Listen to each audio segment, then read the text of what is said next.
తెలంగాణ రాష్ట్రం ఆర్థికంగా బలమైన పునాదులతో ఏర్పడిన గడిచిన 10 ఏళ్లలో అప్పుల ఊపిలో కూరుకుపోయిందనేది వాస్తవం.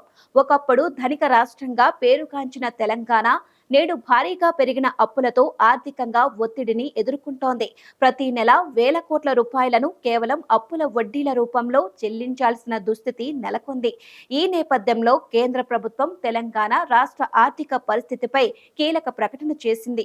కేంద్ర ఆర్థిక శాఖ సహాయ మంత్రి పంకజ్ చౌదరి లోక్సభలో వెల్లడించిన వివరాల ప్రకారం తెలంగాణ రాష్ట్రం ప్రస్తుతం 4,42,298 కోట్ల అప్పుల్లో ఉంది.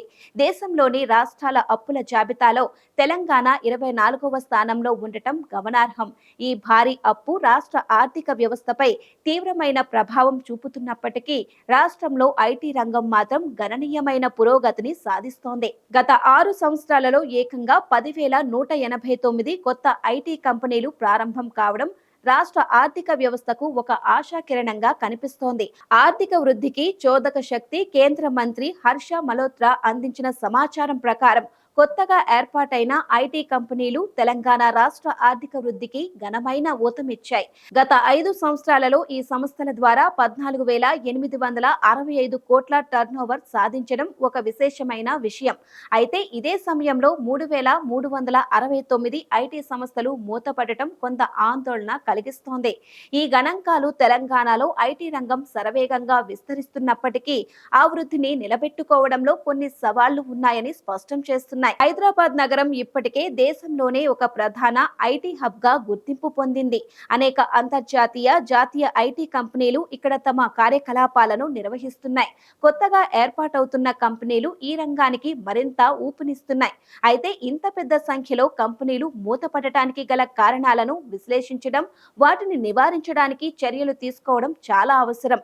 పోటీ, ఆర్థిక ఒత్తిళ్లు, సరైన మద్దతు లేకపోవడం వంటి కారణాల వల్ల కంపెనీలు మూతపడే అవకాశం ఉంది. తెలంగాణ రాష్ట్రం ఎదుర్కొంటున్న ఆర్థిక సవాళ్లను అధిగమించడానికి ఐటీ రంగం ఒక ముఖ్యమైన ఆయుధంగా మారగలదు.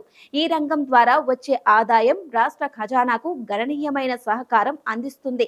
కొత్త కంపెనీల ఏర్పాటు, వాటి ద్వారా జరిగే టర్నోవర్ రాష్ట్ర ఆర్థిక వ్యవస్థను బలోపేతం చేస్తుంది.